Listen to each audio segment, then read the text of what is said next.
A Highlander to set her free. Written by Barbara Bard and published by Starfall Publications. Save more with our offers and bundles on our website, starfallpublicationsbooks.com. Subscribe for more audiobooks. Enjoy. Prologue. The tunnel was dark, yet she navigated it with ease, knowing the route like the back of her little hand. Thunder shook the keep, spurring her on faster. It wasn't that she was a cowardly child by any means, but the combination of the raging storm outside and the nightmare that had ripped her from sleep was a test of even her stalwart courage. As a proud member of the McCayzer clan and the daughter of their laird, Miriel knew she had to grow to be strong. At 8 years of age, the importance of her duty to the clan had already been instilled in her. One day, she would be a leader to her people. She would need to marry a great man who would become their laird, and she would rule at his right hand. Her Da had always told her, though, that experiencing fear wasn't what made someone a coward. Everyone was afraid sometimes, even him. He said the most terrifying day of his life was the day she was born. Her birth had not been easy, and her Moor had almost died from the effort to bring her into the world. Her Da had been out of his mind with worry for her and her Moor, and overwhelmed with gratitude when they'd both made it through alive. No, it wasn't fear itself that made people cowards. They became cowards when they let that fear control them. Miriel's fear didn't control her, but that didn't mean she couldn't seek comfort from her Moor and Day on stormy, nightmare-riddled nights.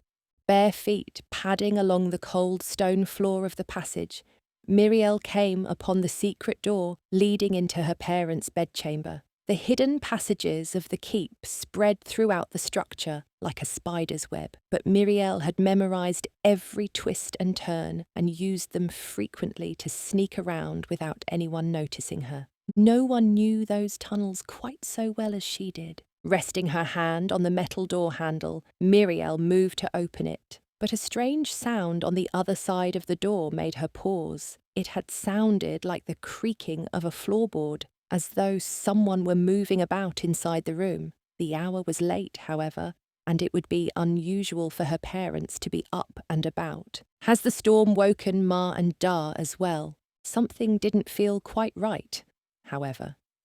A strange sense of dread unfurled in Miriel's gut, and she opened the door just a crack so she could peek into the room, careful to make no noise. The room was dark, save for the flickering of the low fire in the hearth. Shadows danced along the floor and walls, obscuring her vision. She had to take a moment to let her eyes adjust to the way the soft light played in the dark.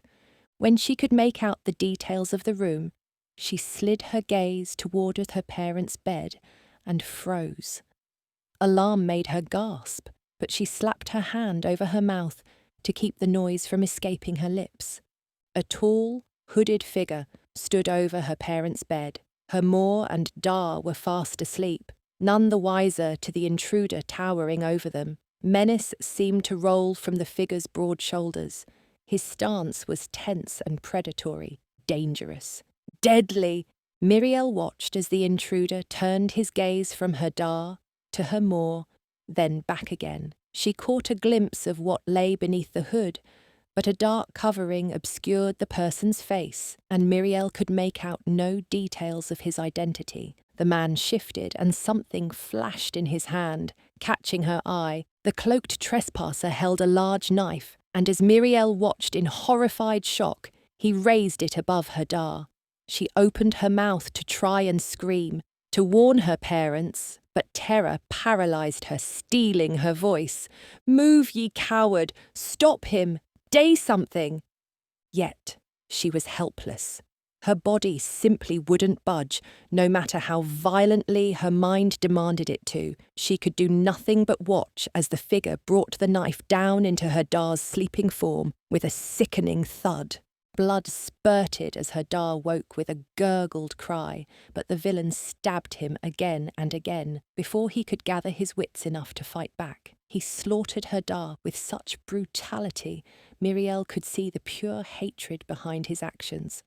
This wasn't simply the work of a rival, hoping to undercut the McCayzer clan's power by killing its laird. Whoever this was, he despised her da with a frightening passion. He wanted him to suffer in death, to destroy him body and soul. The violence of the murder startled her more awake. Lady McCayzer's eyes went wide as she realised what was happening to her husband. She opened her mouth to scream, but the cloaked man pointed his bloody knife at her face. Miriel couldn't hear what the killer was saying to her more, but whatever it was, it alarmed the lady into silence. The man turned his blade back to Miriel's da, slicing it through him several more times. Though it was obvious he was already dead, tears streamed down her face and her heart raced with despair and terror. How could this be happening here in her home? How could her da be dead so easily? Her giant of a father, with his wild mop of hair and shaggy beard that made him look like a savage, who wielded a great broadsword as tall as Miriel herself, and was feared by clans all across the Highlands. How could that beast of a man be slaughtered like this? Like an animal, nausea made Miriel's stomach roil, but she still didn't move. She was too afraid the killer would hear her and discover her hiding place. The thought of him turning that bloodied blade on her had her shivering like a beaten pup. Her maw was sobbing, her arms wrapped tightly around her torso as the killer finished his work. He pulled his knife from her da's body, then slowly stalked around the bed to her maw's side. Miriel's maw shrank away from him, but he reached out and grabbed her arm. Panic overwhelmed Miriel, making her hand, which still held the door handle, jerk. The metal clattered softly against the wood, and she stilled, terrified she'd made her presence known by accident. The hooded man tensed and glanced around the room. Miriel held her breath. After a heartbeat of time that seemed to stretch for a lifetime, the man turned his attention back to her maw. Please, not her tay. Dinny take me maw as well.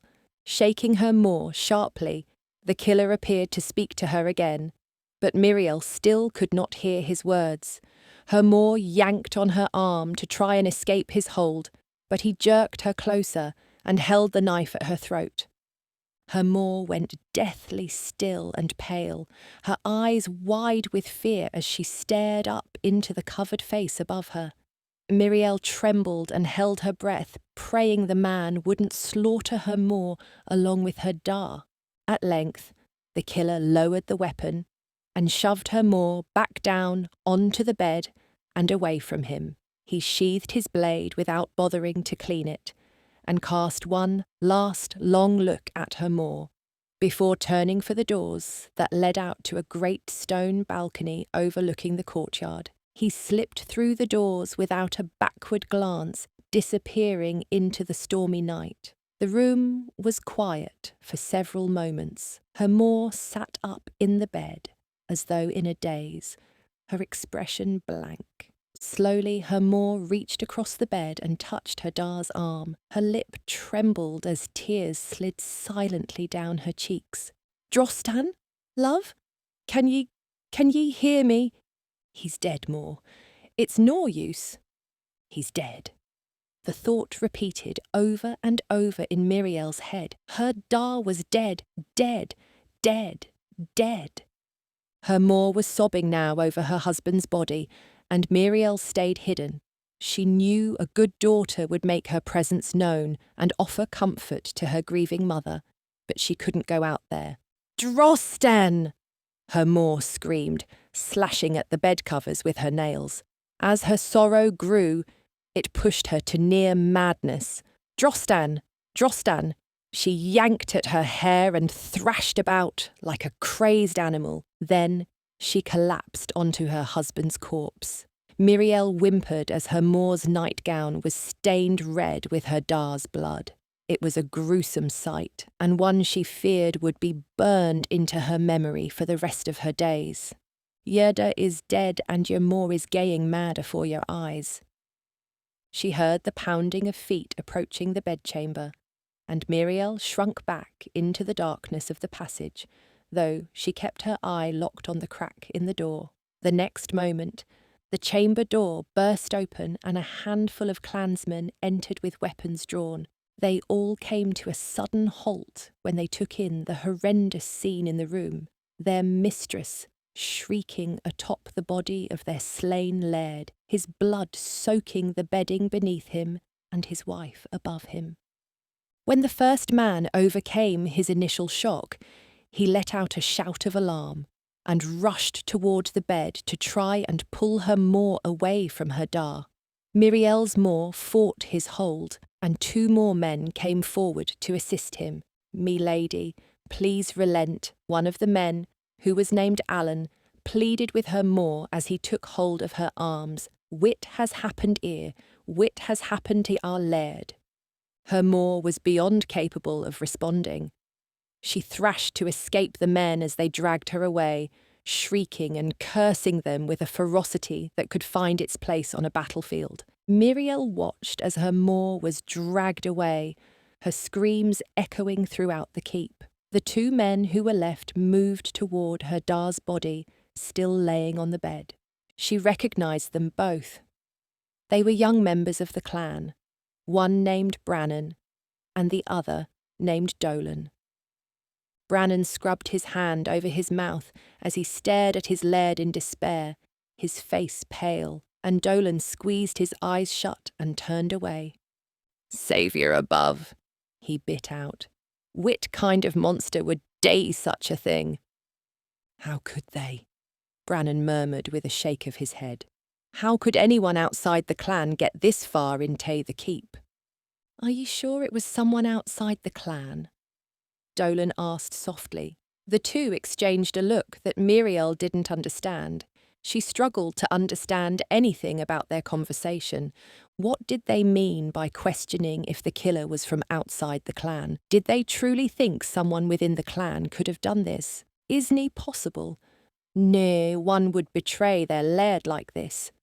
Yet, even as the thought crawled through her mind, doubt followed in its wake. She had always believed her family's keep the safest place in the world. No one could get in who wasn't supposed to be there. So, how had her da's murderer breached her home's walls? Brannan and Dolan were moving closer to her da. One man stood at his head, and the other at his feet. Reaching out, they took hold of his ankles and shoulders, and with echoing grunts, lifted him from the bed. For the first time since Miriel had reached her parents' bedchamber, she was given a full view of her da. His torso was ripped to shreds, and blood still dripped from his clothing and fingertips. As the 2 men jostled him to get a better hold, his head lolled so that his face turned toward her. His eyes were open. They stared at her, frozen forever in terror and pain. They bore into her as if in accusation. "Why did ye day nothing?" they yelled. "Why did ye nae stop them?" She couldn't look away. She couldn't stop the terror that ripped through her at the sight of his lifeless eyes. "Why, Miriel? Why? Why? Why?" Clutching her head, she willed the voice to leave her alone and begged the eyes to look away. As her da's bloody corpse stared at her in anger, Miriel opened her mouth and a scream tore from her throat. Chapter 1. Miriel. Miriel jerked away with a cry, the dream as vivid as if she had just relived that terrible night. Every detail remained clear in her mind. Even 12 years later, it was her most constant nightmare. Sweat beaded her brow, but she shivered beneath her heavy bedding. Sitting up, she fought to catch her breath and calm her racing heart. Only a dream. Isn't real? Yerda has been dead for years. Yet, she knew sleep would be impossible now. It always was, once that nightmare disturbed her mind. With a frustrated sigh, she threw the covers away from her and slid out of her bed onto the thick wool rug, covering the cold stone floor of her room. Padding to the bench beneath her large window, she sat and looked out in the night. From her place in the keep, she could see beyond the tall walls surrounding the whole castle. The Scottish countryside stretched out before her, bathed in moonlight. The rolling green hills, the lush forest stretching around her clan's land, and the craggy mountains off in the distance called to her. Her da had always said the wildness of the Highlands was reflected in its people, who were born warriors that no one could contain, not even the English. Her heart ached at the thought of her da. Too often when she remembered him, the image of his lifeless eyes staring at her shadowed any pleasant thoughts she might have. To this day, she remembered how they'd seemed to accuse her. She'd done nothing to stop her da's murder, and the guilt haunted her. Shaking her head, Miriel tried to think of something else, something more pleasant, something less likely to stir bad dreams within her head. Resting her feet in front of her on the bench, she hugged her knees to her chest and stared out at the moon. Nothing more pleasant came to mind. There was very little about her life that she could call pleasant. As the night passed by, she sank deeper and deeper into the gloom of her heavy thoughts. Her world had been shattered the day her da died, and she'd never been able to put the pieces back together. Her home was now her prison, her family, her jailers. Resting her cheek upon her knee, she kept her eyes locked on the silver moon as her tears began to fall. Just as she had so many nights throughout the years, she let herself weep under the cover and security of darkness. No one would see her weakness now. No one would try to use it against her. When the sun finally came up, Miriel readied for the day. Her maid came to help her dress, and when she was presentable, she straightened her shoulders and tilted her chin. Donning her armour of stoicism, she made her way out into the corridor. Servants hurried past her as they woke the rest of the house and prepared for the work needed to be done that day. Miriel nodded her head and offered polite smiles as they passed, but she didn't stop to speak with anyone. Her survival in this place depended on her ability to remain aloof from the goings-on around her.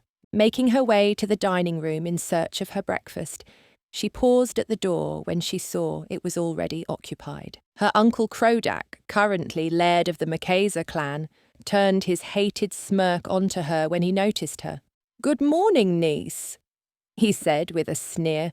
"My, dinna ye look bonny today?" His eyes travelled the length of her body, and she shivered in disgust. Too late, she realised. He was alone in the room. Her Aunt Diorid and cousin Arter were nowhere to be found. Her uncle was never so bold as to ogle her when they were around. Without them, she wasn't safe from his lecherous gaze. For a hesitant moment, she considered turning and escaping the room, but then thought better of it. If he believed she was frightened of him, it would only spur on his behaviour. Her uncle enjoyed women, but she had heard from the maids that he enjoyed taking a woman by force more than bedding a willing one. It was only one of many reasons she despised him. "Come, niece, sit wi' me. I ha' seen too little of ye as of late. Because I avoid ye like a festering corpse." Miriel made every effort to avoid her uncle whenever she could. He made no secret of his unnatural desire for her, and his interest had only grown over the years as she'd matured into her womanhood. As of late, however, his attempts at catching her alone had grown more and more insistent, and she'd found herself in situations similar to this several times before. Head high, she moved around the table to a seat far from him and settled down. The table was laden with the morning fare.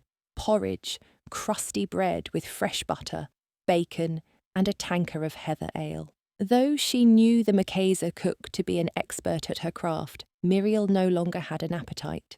Taking little onto her platter, she pretended to eat, picking at the food like a weary sparrow. "Did you sleep well, me dear?" her uncle asked.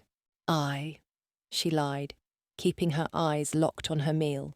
He reached across the table as though to touch her, and she flinched away. She glanced up in time to see the anger flash through his eyes. He may not care if she were willing or not, but he always seemed furious when she rejected him outright. "Where is me aunt?"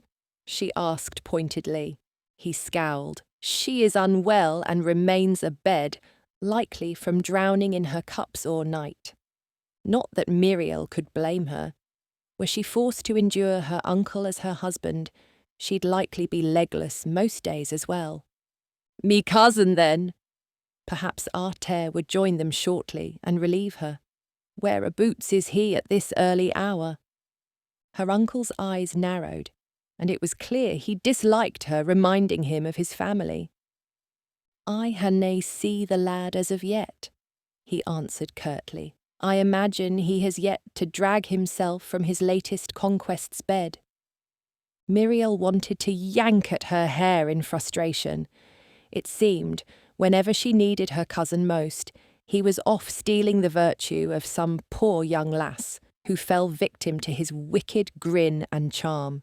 Unlike his father, her cousin wasn't a bad man. It was quite amazing how good he truly was, given the circumstances of his birth, yet he was too easily distracted by a pretty face.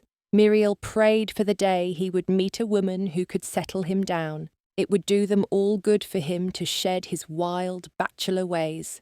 "Ye should nae speak so of Artair," she snapped, coming to her cousin's defence. "Ah, hey I offend your delicate female sensitives." Her uncle chuckled in the cruel way she'd grown used to. He so enjoyed cutting down those around him, so that he could feel more superior. Anger bloomed within her, but she held her tongue and returned her attention to her meal. It would do her no good to provoke him outright. Better to ignore him. Silence stretched between them, and with each moment that passed, it grew thicker and thicker with tension. She could sense his growing agitation at her dismissal, and knew he would force her attention back to him before long. "It is me hope that Artair quiets his wild ways soon enough," he said at length.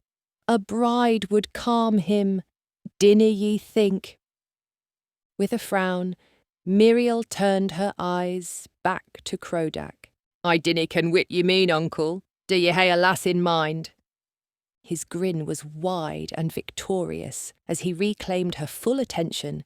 She hated that she'd let him win this time, but she cared deeply for her cousin, and couldn't help but be interested in hearing any plans being made for his future. I dae," Crodak nodded, "though I dae admit that she is nae yet secured for Artair."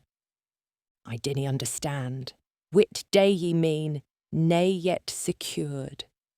Casually spooning up his porridge, her uncle took a bite and chewed for several agonising moments before deigning to provide her an answer. "A northern laird is travelling along the border, gaying Fay Clan Tay clan in search of a respectable suitor for his sister," Crodak explained. There was a greedy glint in his eye that Miriel found concerning. "He is said to be vera powerful and wealthy." "A northern laird, ear. Why is he so determined to marry her tae a border clan?" "It appears he wishes to form an alliance so as to grow his strength against the English. Connection to a border clan would prove strategic in his efforts. A powerful northern laird wi' enough might to face the English. He could prove useful." It was Miriel's dream to escape her uncle's hold. An unmarried orphan such as herself, with no connections outside her own clan, had little hope of running away and surviving, however. As it had become apparent her uncle had no interest in marrying her off any time soon, she'd realised years back that she was likely stuck in her personal hell. Yet now, a spark of hope lit up within her heart. If this northern laird proved a good, trustworthy man, perhaps she could plead her case to him and gain his help.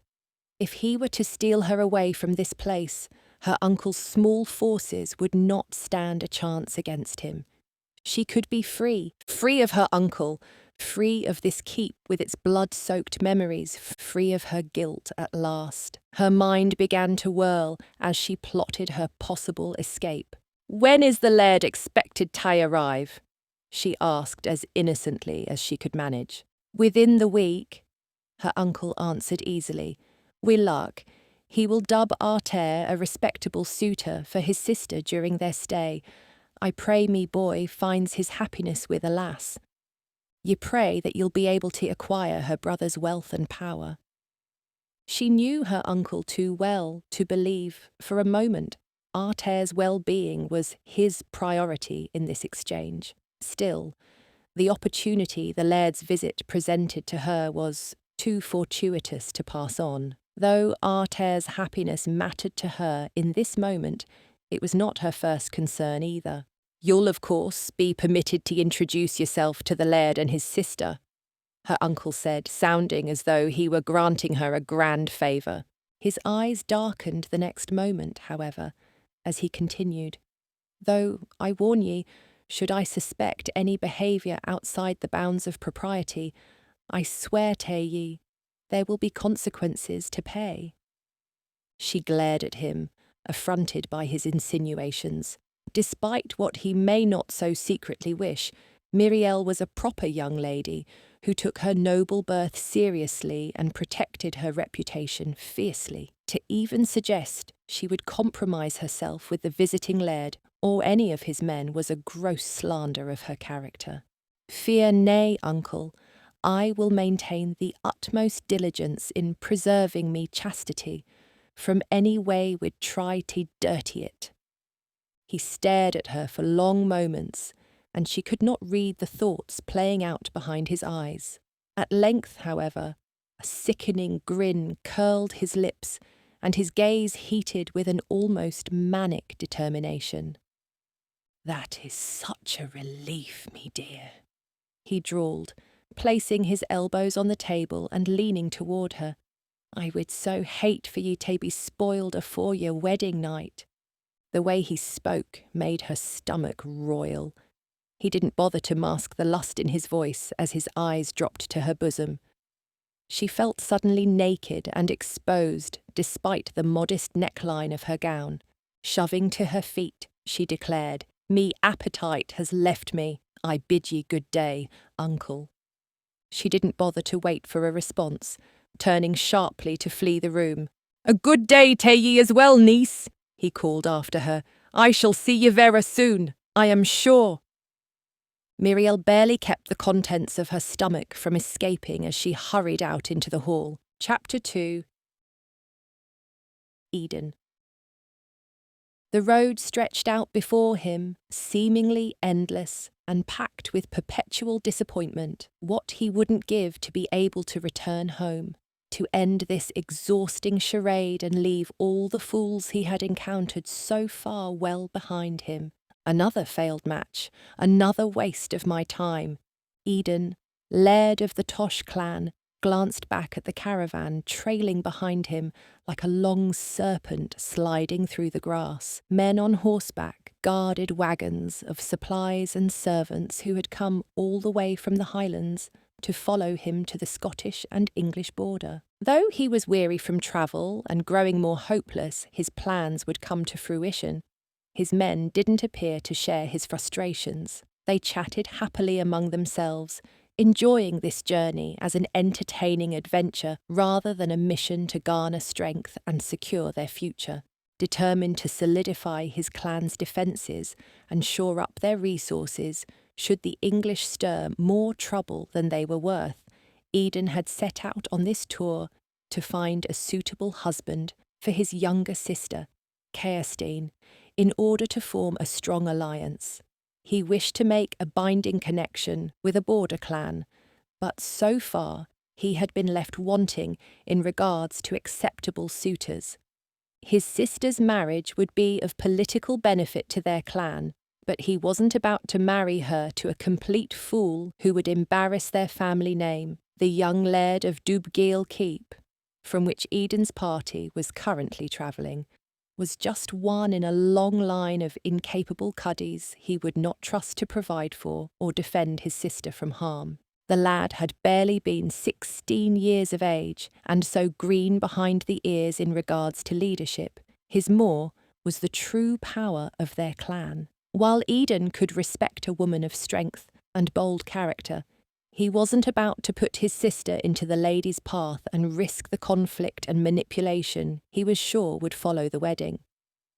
He had seen quickly enough that the lady of the keep intended to maintain her place of power. She was not willing to move aside for a younger replacement, no matter her son's desires for a bride or her clan's need for an heir. Kerstin would only have been miserable in that place, and so Edan had declined their offer of marriage and moved his entourage along. With a deep sigh, he turned back to face the road ahead. They would next stop at Cadwell Keep, the stronghold of the McCayzer clan. He had some hesitant hope that this stop would prove worth the effort. He had heard that the McCayzers had once been a well-respected force to be reckoned with under their former laird. Unfortunately, he had been brutally murdered in his own bed, and the clan had suffered as a result. Their current laird was supposedly greedy and reckless in his rule. It was rumoured his cruelty and predilections had driven his first wife to take her own life by throwing herself from one of the walls of Cadwell. Upon first hearing such talk, Edan had considered bypassing the McCayzers altogether to spare themselves further disenchantment. Thankfully, it was the man's son that Edan sought for his sister, not the laird himself. The lad was supposed to be a decent sort, quite the opposite of his father. Intelligent, brave and kind, Arter of the McCayzers sounded as though he was an ideal candidate for his sister's hand. The sound of an approaching horse stole Edan's attention from the road and his musing. His right-hand man, Paig, rode up to his side with a grin. "Me, laird. The caravan is moving along smoothly. We should make decent time on our way to Cadwell." Edan nodded, pleased by the news. "Vera good, Paig. Keep the men alert and watchful of the wagons. We may still run into bandits this close to the border." "Yes, me laird. The men ken to be diligent." "Excellent." They fell into a companionable silence for several moments as they continued on their way, swaying comfortably in their saddles. Pyish had been with Edan since he'd first become laird, and there were few men he trusted more. He allowed Pyish to speak his mind, and had come to know the signs when the man had something on his mind he wished to say. He was tensed, his hands clenched tightly around his reins. It was clear to Edan his friend wished to say something very badly indeed. At length, Bayek finally turned back to Edan and asked in a careful tone, "Me laird, I mean ye no disrespect by me, asking ye this, but the lads and I ha' been wondering why it is ye seek a match for ye sister and nae yourself. Would ye nae hae mair control of your alliance if it were ye to wed and nae the lass?" It was a fair question, and one Edan had anticipated would be asked of him sooner than this moment. Still, the need to explain himself seemed a tiring feat, and not a task that he relished. "It is nae me who wishes to wed Bahaik, ever. Tay give up me freedom and be tied to one lass for the remainder of me life soons like a prison sentence." He glanced toward his right hand with a wry grin. "No, it must be Kerstin. Besides, she is by far the mair amicable of us. She will make a strong alliance for me and a fine wife for her husband." "Should we ever find her one?" Bayek mumbled beneath his breath. "Ah, so I am nor the only one among us feeling frustrated." Still, the man's tone was too close to accusatory for Edan's liking, and he was towing the line of anger as it was. He glared at Bahayek out of the corner of his eye. "Watch yourself, man. Me patience is running thin as it is." "Apologies, me laird," Bahayek said hurriedly. "It's just, the lairds we ha' come upon thus far hae been unacceptable," Edan finished for him. I ken. None had been suitable for Kerstin. None had been deserving of her. His men had made their opinions clear of each and every candidate for his sister's hand they had thus far come upon. Ceirstein was beloved among their clan, and as protective as Edan was of the lass, his men were just as, if not more so. He turned in his saddle so he could look back into their entourage and find her. His sister rode amongst a group of his men, laughing and chattering as though she were surrounded by her closest friends, and not hardened warriors. The men, in turn, were all smiles and raucous mirth as they jostled for her attention, joking and teasing her until she blushed and giggled. Though Ceirstein was exceedingly beautiful, with a small figure, waxen hair and large blue eyes, Edan didn't worry about any of his men overstepping their bounds. For most, Ceirstein was like a younger sister to the clansmen. To the rest, she was forbidden to them. They feared their laird's wrath enough that they didn't even think to attempt to compromise her. The thought of parting with her was painful. It had been just the two of them for so long. He wasn't sure how he would manage without her telling him what to do all the time. The pain was necessary, however. Edan just had to be certain the man he selected was the right one, for Ceirstein's sake. His alliance was important, but her happiness was vital. One of the men called out for Pike. "Pardon me, laird," he said, tugging on his reins to swing his mount around. "I'll return presently." Edan nodded his head as his right hand rode off to see to his duties. Alone again, Edan relaxed into his saddle, resting his wrist over the pommel and letting his reins hang loose in his hands. He let his mind wander, and the noise of his caravan faded into the background. Taking a deep breath, he savoured the fresh, crisp fall air. His frustration began to fade, and he considered Pike's words with a clearer head. Edan had determined years ago that he'd never wed, and his reasons were, as he'd told his right hand. He cherished his independence too much to bind himself to another person. His parents had had a loving and lasting marriage, but he simply didn't believe he was capable of such a commitment. Yet it was important that the Tosh bloodline continue on. Theirs was a proud legacy of warlords and kings, of conquests and heroic defenders of the Scottish lands. It was his solemn duty to ensure the continuity of that legacy. He took this responsibility seriously, though it would not be him directly carrying on the line. Ceirstein, thankfully, did not share his qualms when it came to the subject of marriage. She was a willing participant in his plans, and in fact, was eager to be wed and start her own family. Edan thought of the children she would have, and the ones he never would. That was, admittedly, a hardship. He would have no direct heir for himself. But again, that didn't mean all was lost. He would simply name one of his nephews laird after him, as he was certain Ceirstein would have a litter of bairns to continue their bloodline. Edan grew so lost in thought that he didn't notice the second horse approaching him. "Brother, whit has ye looking so distracted? I called your name but a moment ago, and ye did nae respond." Edan jerked in his saddle, startled by the soft voice of his sister, who was suddenly riding next to him. He shot her a glare as he rested his hand over his racing heart. "Damn ye, lass. Hey, I not told ye tae no sneak up on me afore?" Ceirstein rolled her eyes. "Oh, I announced me presence well enough. Isn't me fault ye did nae listen?" He frowned in annoyance. "Ye should show more respect to your brother and laird."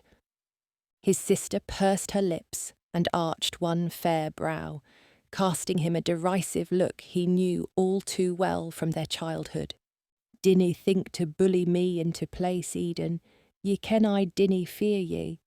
Would be so much easier if ye did."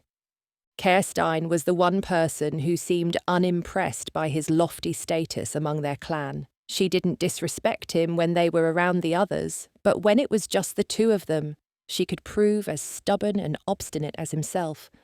"'Tis a small miracle she agreed to me plans at all."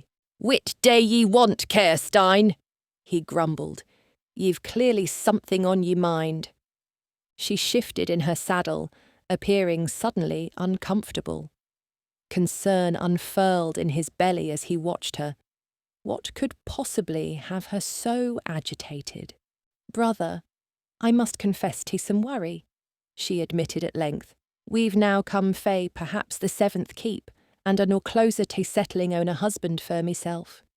Do ye think the problem is me? Am I lacking in some way?" Edan wanted to sigh in his relief. He'd thought she was about to tell him something truly dreadful, like she wished to marry the dobber they'd just left behind. Grinning softly, he reached over and patted her hand. "Nor, sister, dinny fret. I assure ye, 'tis nor ye that poses the issue. None of the lads we've come upon thus far have been satisfactory. Each has lacked in some way, and I'm near boot to bind you to a fool or weakling." Her lips curled into an amused grin. "Ye think ye might be a bit harsh in your judgments, brother? Nay, all the men had been so terrible." Truth, but none had been good enough either. "You just relax and enjoy the journey," he said, chucking her under her chin. "Leave the matchmaking to meself." Kirstine sighed and shook her head, her expression one of exasperated mirth. "If ye say so, brother, I shall day as ordered. Wit a refreshing change of pace." She glowered at him. "How I long for the day when you meet a lass will put ye on your head.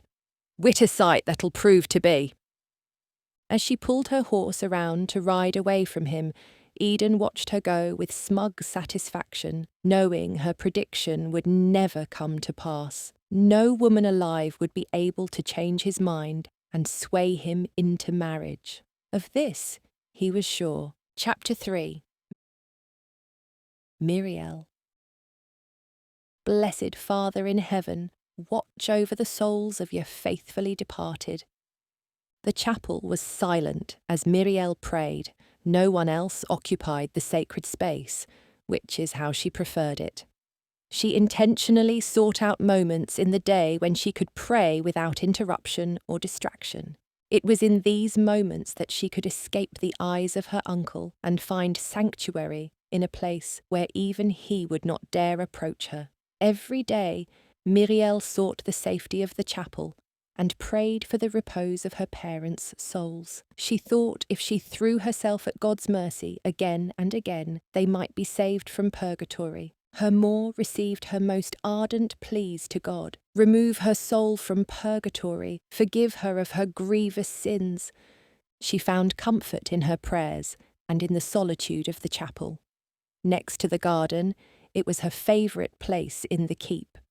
Her Moor had seen to its renovation in her time, commissioning beautiful statues of the saints and shipping in marble for a new altar from Spain. Miriel knelt before that altar, her hands clasped in front of her and her eyes closed tight. She was so lost in her appeals to the Almighty, she didn't hear the soft footsteps as someone approached her from behind. A shiver passed through her, however, and she became aware of another person standing over her when they were at her back. "Such a faithful lass. Your devotion is humbling to look upon." Miriel's body went rigid, and her eyes flew open. Whipping her head around, she gasped. Krodak stood behind her, leering down at her. His eyes flashed with wanton hunger, and dread pressed upon her chest like a heavy weight. "No, nay ear," he wouldn't dare, yet fear blossomed in her belly none the less. Her uncle had never approached her here before. This had always been a safe place for her. Wit are you daying here, uncle?" she asked, her voice shaking slightly. She flinched, embarrassed that she'd let her anxiety slip through. His smirk was predatory. "I ken ye'd be here, niece, alone. I wished to speak wi' ye afore the northern laird and his party arrived." Miriel knew better than to believe him. He didn't merely wish to speak with her. Like a spider sensing a fly trapped in his web, he was closing in on his prey. Her uncle's advances toward her had grown bolder in the last few days, and she'd been forced to hide from or flee him more than once. Yet, even in her darkest fears, she would have never imagined he'd come for her here. She frantically searched for a means of escape. He was blocking her path to the main entrance of the cavernous room, taking that option from her. However, there was a door to the side of the altar that led to the chapel's sacristy, through which she could run.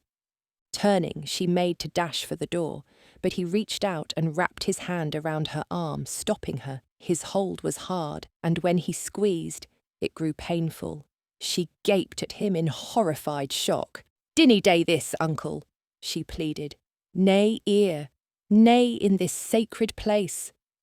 God has cursed me with this unshakable desire." He spat in a low tone. "'Tis God's will that I slake it." "Blasphemy," she cried. "God did nae day this. It 'tis your own twisted mind leading ye tae this sin." She feared what he might do to her should she speak those words out loud. Her uncle was capable of much more than what he already threatened her with. Sometimes she suspected his black heart to be capable even of murder. He yanked her into his chest, and she cried out in terror, thrashing her body to try and get away from him. She beat at him with her free fist, but he swatted her hand away like it was nothing but a pesky fly. Cupping the nape of her neck, he held her still as he leaned closer, his intent clear as his lips neared hers. "Christ above, do no allow this. Save me!" She struggled against her uncle's grasp, fighting his violation. Yet none of her efforts stopped his advance. Turning her face away, she avoided his kiss, forcing his lips to meet her cheek. The contact was hard and wet, and she felt like gagging. She kicked at him, but he trapped her leg between his, making her dependent on him to remain balanced. He pulled back with a grimace and yanked at her hair to force her face back toward him. She shrieked as he leaned in again, but the instant before his mouth sealed over hers, a loud clanging startled them both. Her uncle looked around on instinct to determine the source of the noise, inadvertently loosening his hold on her. Miriel didn't waste a moment and wrenched herself away from him. He didn't try to stop her as she pushed past him to flee down the main aisle toward the door. He was smirking as she rushed past. "Yeah, continued resistance is futile, me dear," he called after her, his tone mocking. "Soon enough, I'll hear ye. You'll warm me bed just as your Moor did." Tears streamed down her face as nausea bubbled in her belly, but Miriel didn't stop to look back at him. She ran with all her strength from the chapel and away from her uncle, away from his unholy lusts, away from his cruel words, away from the truth behind them that chilled her blood and scorched her soul. Miriel didn't stop running until she'd reached the castle garden at the back of the keep. She wiped at her tears with angry motions, furious with herself for displaying such weakness in front of that monster. It only made him more eager to hurt her when he saw how he was breaking her. His words rang in her head. "You'll warm me bed just as your Moor did." She hated him with an intensity that startled her, but was no less justified. He'd taken everything that had once been good in her life and made it rotten. Her home, her family's name, her Moor's memory. All were tainted by his malice and spite, by his perversion. Now he wished to taint her as well. She hurried toward a bush as she was overwhelmed with disgust and upheaved the contents of her stomach. When she had nothing left to expel, she slowly backed from the mess until she met a tree. With a whimper, she slid to the ground, sitting between its large roots. Her body was shaking and her heart continued to race as she hugged her knees to her chest and tried to breathe. She hated how he did this to her, how he turned her into a small, shivering heap of nothing. In her mind, she'd taken her revenge against him countless times in various bloody ways, making him pay for every cruel thing he'd done or said to her. It was only in her imagination, however. In truth, she was powerless against him. She was a woman, unmarried, with no family of her own to defend her while he was the laird. If her da and Moor were still alive, they'd display his head on a pike from the castle wall for daring to touch her, no matter that he was kin. They weren't alive, however. They were dead, horribly, brutally. Her da's lifeless eyes flashed through her mind. Her Moor's twisted body against the stones of the courtyard followed. Miriel shook her head, dispelling the terrible memories. She didn't want to relive them, not now and not ever. She buried them deep into the back of her mind, willing them to stay there for good this time, praying they would stop haunting her waking hours and her dreams. The sound of approaching footsteps snared her attention, and she jerked her head up to see who was drawing near. "Has Crodak followed me efter EU? Am I tehe nor peace whatsoever?" It was not her uncle walking toward her, however. A tall, wildly handsome man with dark red hair was staring at her with the most stunning blue eyes she'd ever seen. He was broad of shoulder and narrow of hip, and walked with a grace that seemed at odds with his size. She stared up at him in awe as he reached her. Coming to a stop, he towered over her, and she was forced to tilt her head far back in order to meet his gaze. His brow was furrowed, his expression soft. "Good day, me lady," he said in a deep, rumbling voice. "Are ye well? Ye appear troubled." It was in that moment that Miriel comprehended she was alone with this stranger who looked as though he could easily overpower her if he had the mind to. Keeping her back pressed to the tree, she pushed to her feet and narrowed her eyes. "Where are ye? I've never seen ye here afore." A small smile played about his lips. "I've come with a northern laird's entourage," he explained, though he didn't offer his name. "We had just arrived, and your garden appeared so inviting after such a long journey. I thought it a good opportunity to stretch me legs." Her heart began to hammer within her chest. The northern laird was here. He'd arrived at last. Soon, if all went as she hoped, she could be free of this place. She would go and plead with him to help her, beg him, if need be. "I ask ye again, lass, are ye well? Do ye need assistance of some kind?" There was a spark of true concern in his gaze that shook her to her core. Who was this stranger? Why did he appear to feel such genuine sympathy for her? He didn't know her or her troubles, and she didn't know him, which meant she didn't trust him, as she trusted very few people. Unlike her cousin, she was not so easily lulled into trust by a beautiful face. "Ye still a nor answered me," she said, avoiding his own questions over her well-being. "Where are ye?" His eyes twinkled with merriment as he studied her. "You're a fiery one, are ye nae? A ye bonny lass as well, tae be sure." His bold words took her by surprise.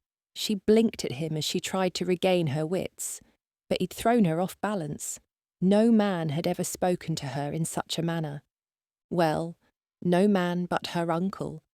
It wasn't the same with this man, however, as it was with Crodak. She didn't feel as though he were hunting her or disrespecting her character. He spoke as though stating simple facts, and while his gaze was intrigued, he didn't appear to be looking through her rather than at her. When her uncle stared at her, he was not seeing Miriel as a person, but as a conquest, a prize for him to win and enjoy, however he chose. Still, this man had no right to speak to her in such a manner.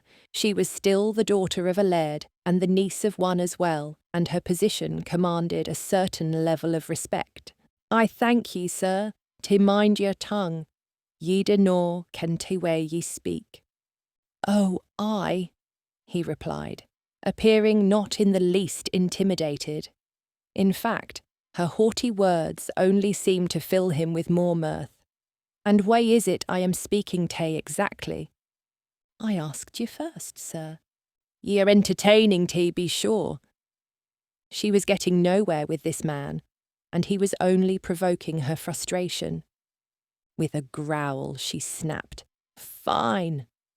Dinny tell me. It 'tis of little consequence anyway. Me interest is in your laird, nay ye. Suspicion darkened his gaze. Dinny tell me ye wish to trap him into marriage. I tell ye new, lass, your efforts will be in vain. Miriel scoffed. Marriage? Are ye daft? I had no such intentions. The man frowned. Then whit day ye wish of him? 'Tis nae your concern. She folded her arms and glared. I need tell ye naething more than I hae. He narrowed his eyes at her for a heartbeat of time, but then his gaze softened, and he shook his head with a chuckle. Miriel stared at him, befuddled by his swift changes in mood. As I said, you are entertaining. He grinned at her again, and for some reason she couldn't name. Her cheeks heated. She would never say so out loud, but he did have a rather breathtaking smile. New is nae the time to be distracted. The northern laird is here. He is your focus. Squaring her shoulders, she fortified herself against the man's warm charm. I dinna hae time to waste wi' ye, she declared. I must speak wi' your laird. I'm sure he'll be very interested in what ye ha to say, me lady, the man said in a husky tone that made gooseflesh break out along her arms. She opened her mouth to respond, but could think of no words in the light of his flirting. Giving herself a shake, she ducked her head and moved around him, careful to give him a wide berth. She didn't look back as she hurried to the keep, though she could feel his eyes watching her the entirety of the way. Chapter 4. Edan. Fascinating lass. Edan watched the woman disappear into the keep, unable to contain his grin, or to control his powerful arousal. It stunned him how immediately his desire for her had struck, though he could readily admit she was one of the most beautiful lasses he'd come upon. Slender, supple, and fair, the woman appeared made for the fulfillment of carnal pleasure. Her long, dark brown hair had been loose and fallen into graceful waves down her back. He'd imagined wrapping it around his fist as he positioned her head just so to receive his kiss. Her eyes had beguiled him with their colour, like the rolling green hills of the country surrounding them.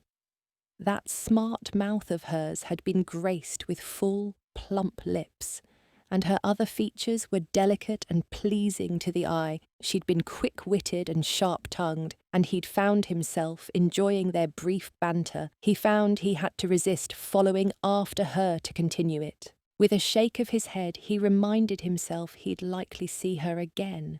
If she were a maid within the household, or a member of the clan, they'd cross paths once more in time. That thought alone kept him from charging after her. Instead, he retraced his steps from the garden, back to the front of the keep, where his men and sister waited for him. The rest of their caravan waited outside the castle walls for their liege's sign that they would stay. First, he needed to make the formal introductions with the McCayzer clan's laird and determine if an extended visit would be worth their time. If you find the lass again, it will be. The thought buzzed in his head as he came around the corner of the keep into the courtyard. His men had finished caring for their horses and patiently awaited his return. His sister stood among them, looking more annoyed than the rest would dare. "Whit are ye thinking, disappearing in such a fashion?" she asked when he reached her side. Edan sighed in exasperation. "I just needed a moment to meself, tae clear me head afore. His words trailed off as his thoughts returned to the lass in the garden. Who was she? His curiosity burned to know. Edan, whit is the matter? Hae ye lost your senses at last?" Blinking, he returned from his mind to find his sister frowning up at him. Too late, he realised. He'd grown lost in thought in front of her. "I am well," he assured her, merely tired. "Are ye sure? Whit was owing your mind. I dinna believe 'tis merely exhaustion." Edan hesitated, not wishing to tell her the truth, not willing to admit a woman was on his mind, distracting him from his unfolding plans. He'd never hear the end of it if he told her. Kerstin wished him to wed. She made no secret of that fact, and no matter how uninterested he was in the subject, she nagged him relentlessly to take a wife. More than once, she'd presented him with different lasses she believed suitable, yet he'd turned them all down. Were she to know about the beauty in the garden, he knew her hopes would be raised that he'd marry at last. The institution still held no interest to him, no matter how intriguing the bonny, dark-haired lass. He was interested in uncovering her identity and her secrets, and possibly bedding her if she were a mere maid and not of noble birth. That was all, however. The lass would not be his wife, no matter how much his sister wished it. To avoid the topic altogether, he shrugged and answered simply, "Aye, there is something on me mind. I am plagued with this marriage business, and hopeful this laird's lad will prove a fitting partner for ye." Kerstin frowned at him, and he wasn't certain he'd convinced her. However, the next moment she released a sigh and nodded, appearing rather tired herself. "I hae similar thoughts," she admitted. "I wish to bring this tay an end, if possible." Edan stopped himself from sighing in relief that she was so easily swayed from her suspicions. He patted her on the shoulder and offered a reassuring smile. "Come on, sweet lass. Let us make our introductions and determine if this lot is worth the trouble." She grinned at him and nodded. Turning his gaze to Bahaik, who stood on his other side, Edan tilted his chin at him, signalling he should get the men in order. Bahaik faced the rest of their party and shouted them into order. When all were set and ready, Edan offered his sister his arm, and together they led their clan members into Cadwell Keep. McCayzer men lined their path, and Edan couldn't decide if it was a display of force or simply a formal welcome. He and his people marched forward toward the great hall, the doors of which were thrown open to make way for them. The hall was packed with the McCayzer clan, and the crowd parted to allow him and his group to enter and make their way toward the front of the grand room. There, the laird of the McCayzer clan waited with his family. Laird Crodak was a tall man, though reed-thin and gangly. Next to him stood a lovely lady with hair like golden hay and brown eyes that sparked with barely concealed contempt for her husband. Curious. On the other side of the laird was a young lad who Edan assumed was the young heir. He was as tall as his father, but had been blessed with his mother's fair looks, and was considerably broader of shoulder. Edan liked that he appeared strong and capable, as it soothed his concerns regarding his sister's protection. Another figure stood next to the lad, and when Edan turned his gaze to inspect the final member of the family, he froze in shock. It was her, the lass from the garden. She stared back at him with wide eyes, clearly as shocked to see him as he was to see her. Is she the laird's daughter? This explains the haughty way she attempted to dismiss me. He wondered again what had caused her such distress earlier. What had driven her to cry in the garden by herself? A reluctance to see her kin wedded off. Would she pose a threat to Kerstin?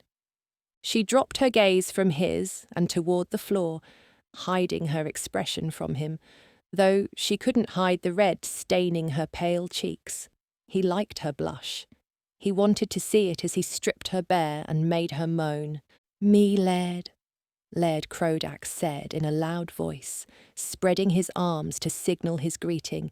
"Me, family, and I humbly welcome ye to Cadwell. I trust your journey was nae too strenuous."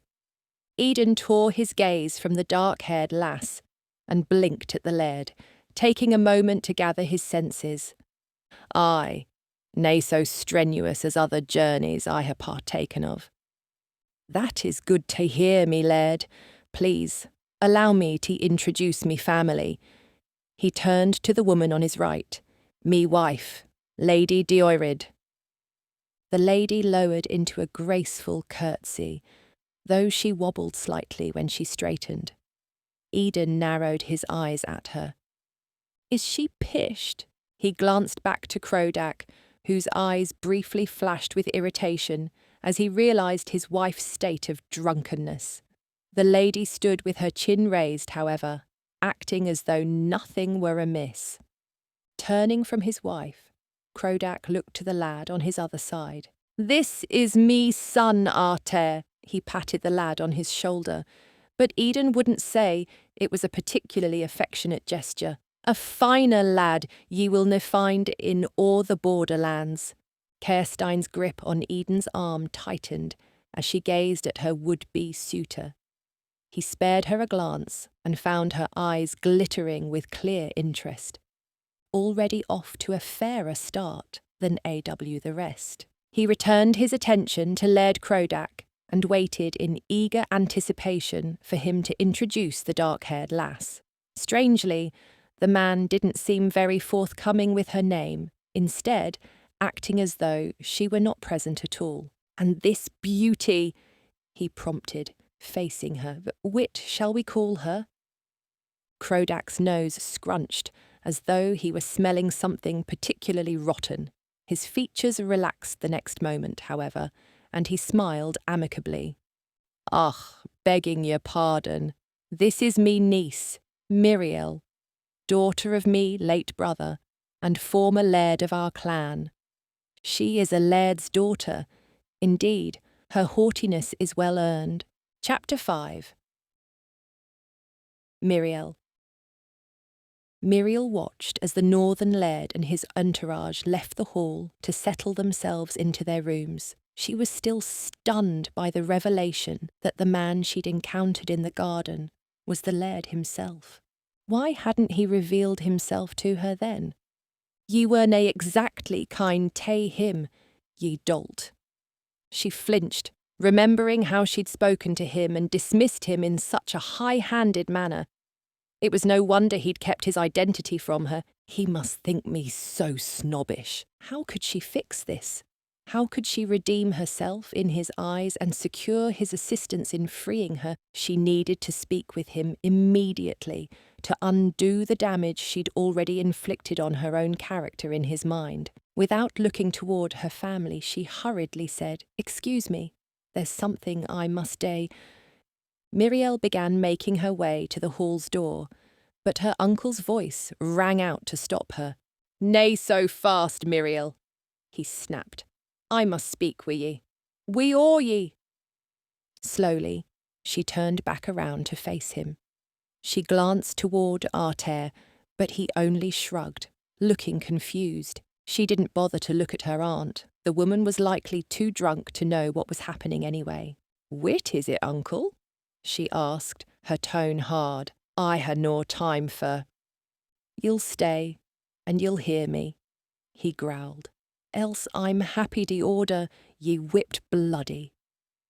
Miriel was taken aback by the vehemence of his tone and the severity of his threat. He'd had her punished in many ways before, some only to satisfy his own sick desires, but he'd never threatened her with a whipping. She knew it was because he wanted her skin unmarred for when, in his mind, he eventually took her. For him to threaten her with such punishment now was startling. "Vera well, uncle," she conceded, making her way back to him. "Whit is it ye want to tell us?" His narrowed gaze bounced between the three of them, as if to assure they were all paying close attention. Miriel had never seen him like this before, so focused and intent.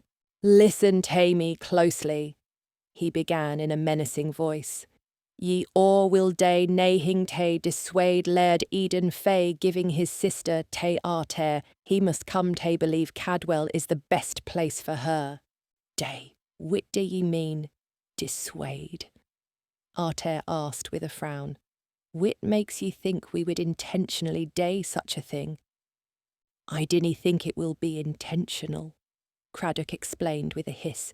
"Each of ye hae faults that are likely to turn the laird away fae ear." "Our faults?" Miriel said, incredulous. Your faults will be this clan's downfall, uncle. Aye, your faults, Craddock replied. He pointed an accusing finger at her. This warning is especially for ye, Miriel. Ye will nae gae near Laird Eden, dae ye understand. Ye'll dae something foolhardy to drive him away. Dae, that's nae necessary, surely, Artair said, coming to Miriel's defence as he often did. Miriel will be owen her best behaviour. She wouldn't wish to risk me own happiness. He was right, of course. Miriel despised her uncle and tolerated her aunt, but she loved her cousin as though he were her own younger brother. How someone so good and decent could be born of Craddock she didn't know, yet she would do nothing to harm him if she could help it. Ye coddle the lass. Craddock turned his angry glare onto his son. She disnay understand her place 'ere because ye come tae her defence and clean her messes afore she learns her lesson. Dinna speak to him in such a manner, Miriel cried. Craddock whirled back to her. Dinna speak to me in such a manner. Deoirid chuckled. It was the first sound she'd made since the Tosh clan had entered the hall. Miriel had no doubt she'd remained silent throughout their introductions, because she was trying to hide how steaming she was. Ye've no control over your own household, husband, she said, her words slurring slightly. If Laird Eden and his lovely sister leave, it'll be your own daying, nae ours. Miriel marvelled at the woman's ability to speak to Craddock so boldly. No doubt, the liquor she'd consumed was assisting her bravery, but it was still a satisfying sight to watch her uncle's face go purple with frustration. Her aunt would likely pay for her insolence later, but he couldn't undo the humiliation she'd inflicted on him. You'll watch your tongue, woman, he snarled. Else I'll cut it fae your mouth. Deoirid rolled her eyes and appeared bored. Your threats are hardly worth me time, husband. Sling them at someone who'll actually believe you'll see them through. Miriel gaped, and Artair's eyes went wide. She must be mare fished then, I thought. Craddock will nae let this gay unpunished. It was fortunate Deoirid had kept hold of her tongue while Laird Eden and his people had been present. Craddock would likely have killed her had she spoken to him thus in front of them. Miriel had little doubt that he was capable of such violence. Wife, I warn ye once mair, dinna think to disrespect me thus, and nae be punished for it. His voice was low and frightening. Miriel felt a shiver travel up her spine at its cadence. Deoirid didn't appear to experience the same type of foreboding as Miriel did. She glared at her husband with pursed lips and crossed her arms over her chest. Ye dinna scare me, Craddock, she hissed. Then ye are a fool, wife. He bit back. The two stared at each other with pure, burning animosity for several moments more before Deoirid turned on her heel to march from the room. She stumbled at the threshold, but regained her balance and didn't look back as she disappeared into the corridor beyond. Craddock watched her go, his nostrils flaring with indignation. Ungrateful bitch, he muttered. Miriel looked toward Artair to see if he'd heard his father, but he appeared too stunned by her dramatic exit to comprehend anything else at present. She felt so sorry for him. She couldn't imagine what it was like to have both his parents hate each other. Her parents had been madly in love with each other. Sadly, Miriel had learned early on that such passionate devotion wasn't always the best thing. After her da had died, her Moore's love had turned to madness, and she'd rushed to follow him. I'll hae no mair of such insolence, Craddock declared, facing Miriel and Artair once more. Is that understood? Day, ye must nae be tae rough wi' Moore, Artair said in an uneasy voice. She is nae well. Craddock gnashed his teeth at his son. She must learn her place as a submissive wife to her laird. Such disrespect will nae be tolerated. Artair gulped, his face draining of some colour. Miriel knew he feared for his mother's safety. Artair wasn't a fool when it came to the truth of his father's character.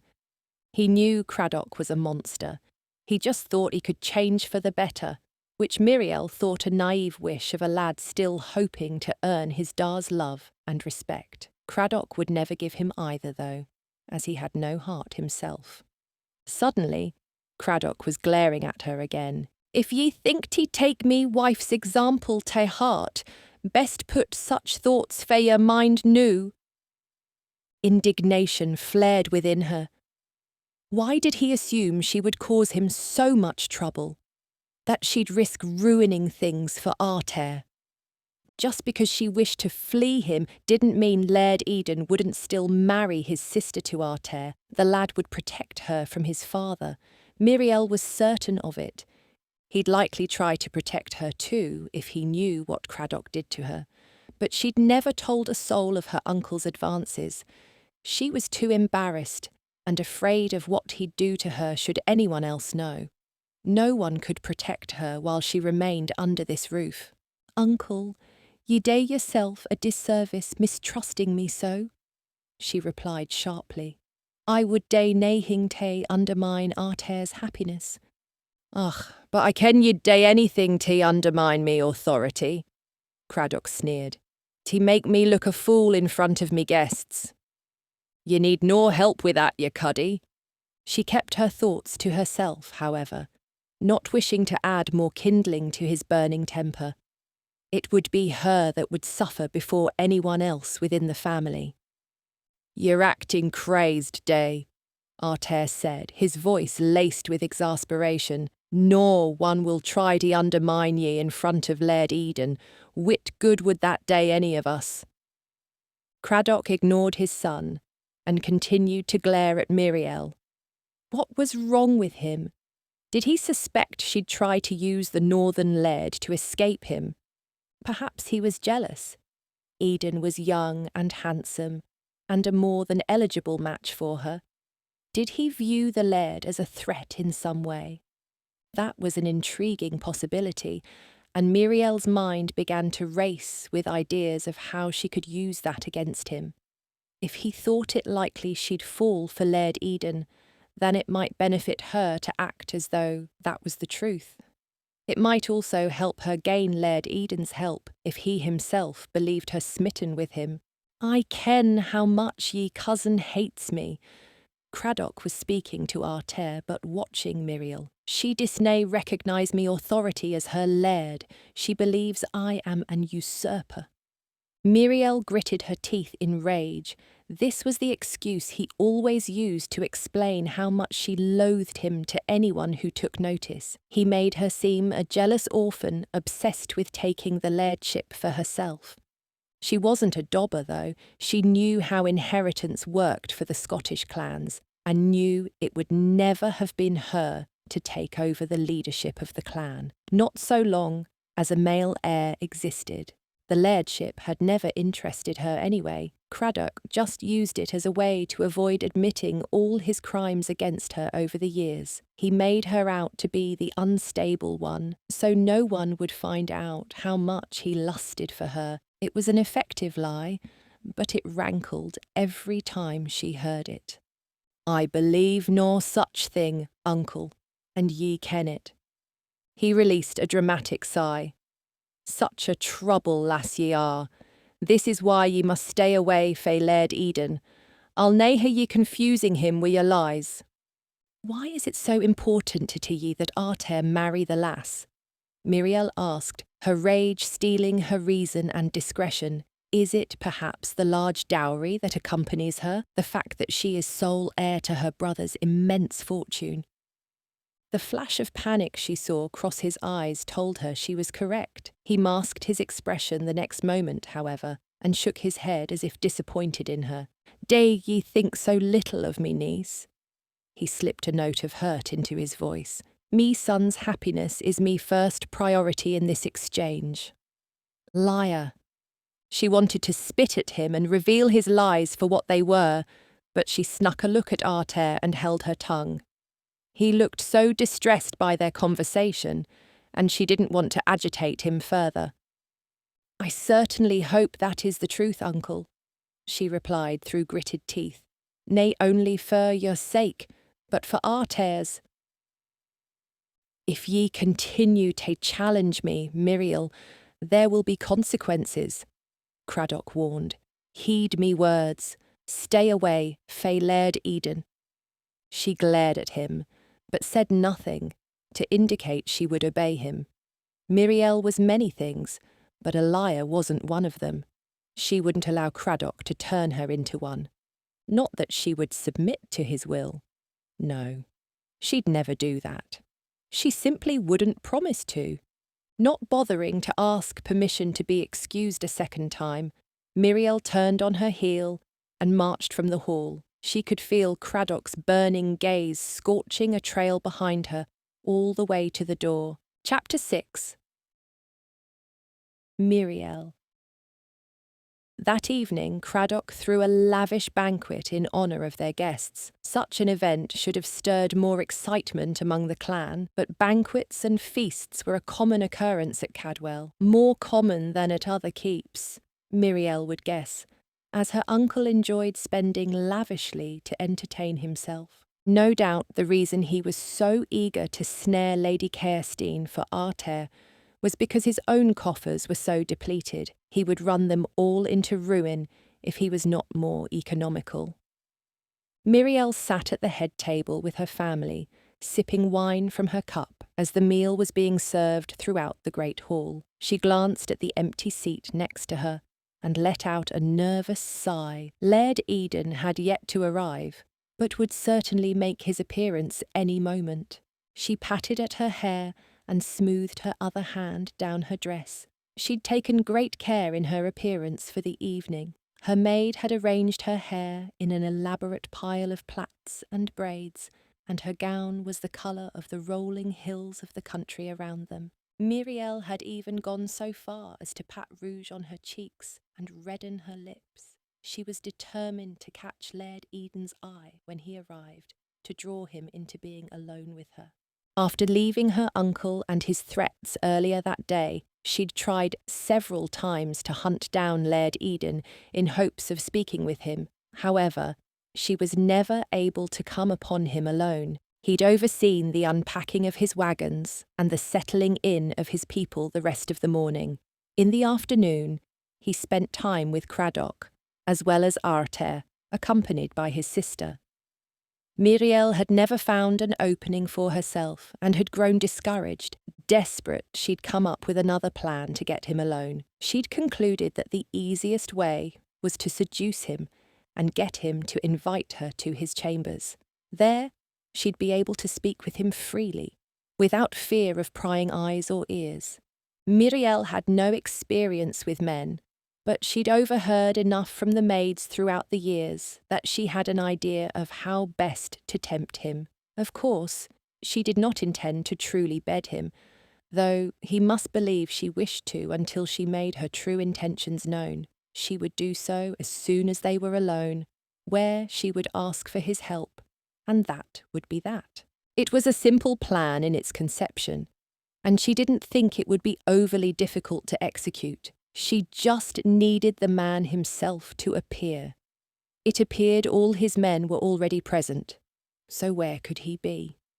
At that moment, as if her thoughts had summoned him, Laird Eden and his sister walked into the hall. Miriel's breath caught at the sight of him.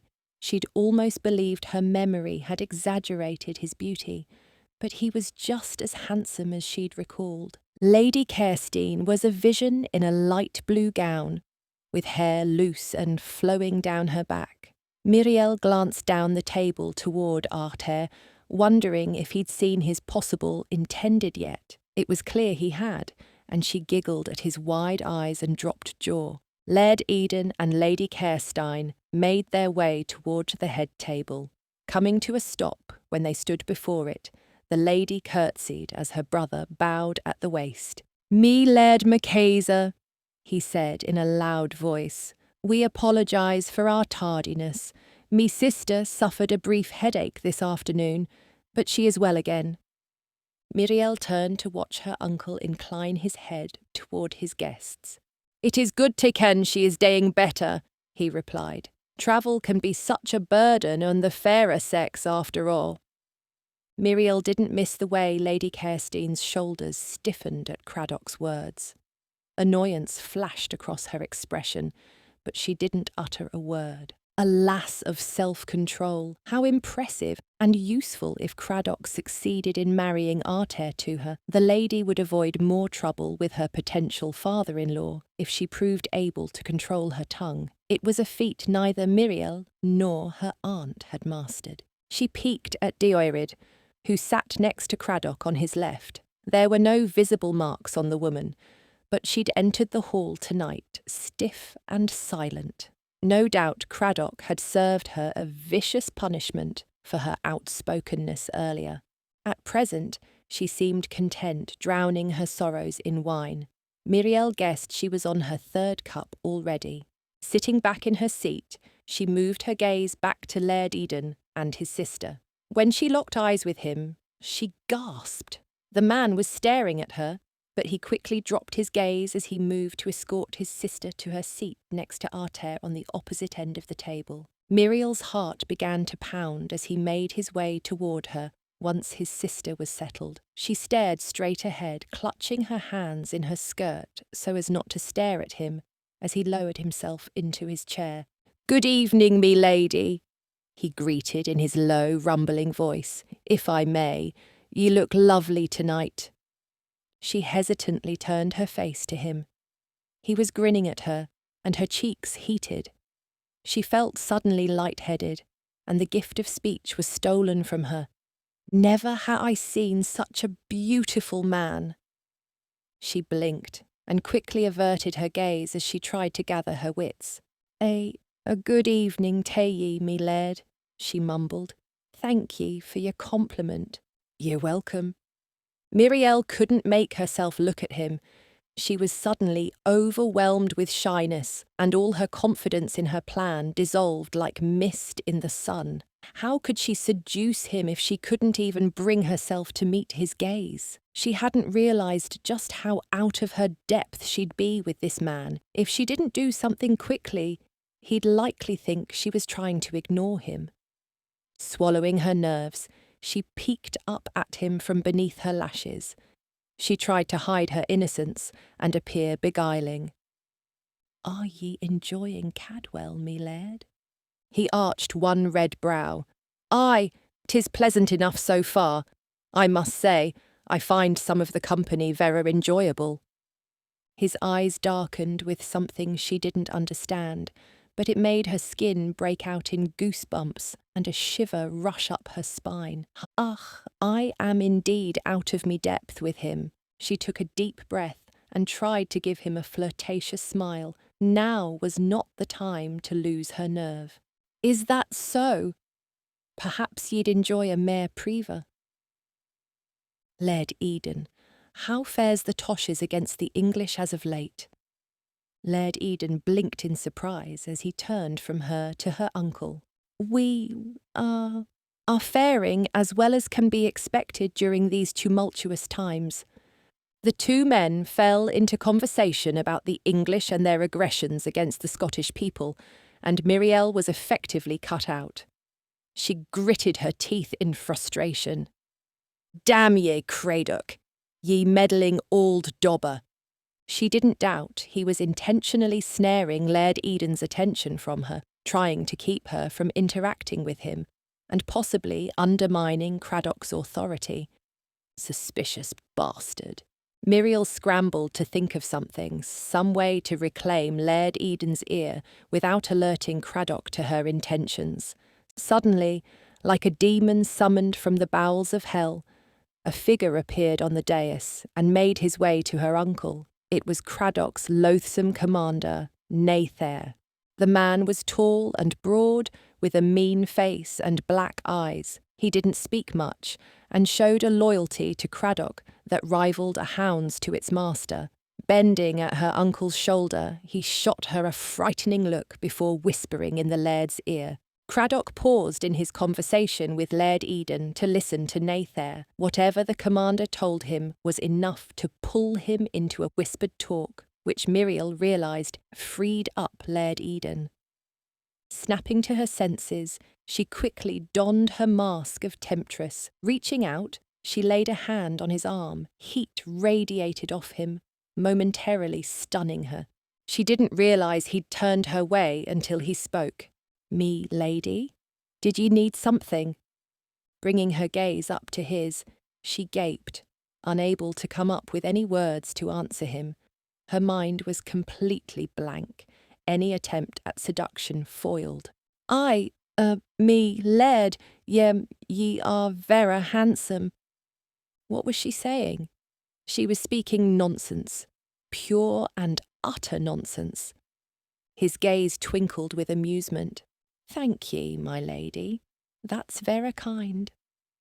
He continued to gaze at her, waiting for her to do something.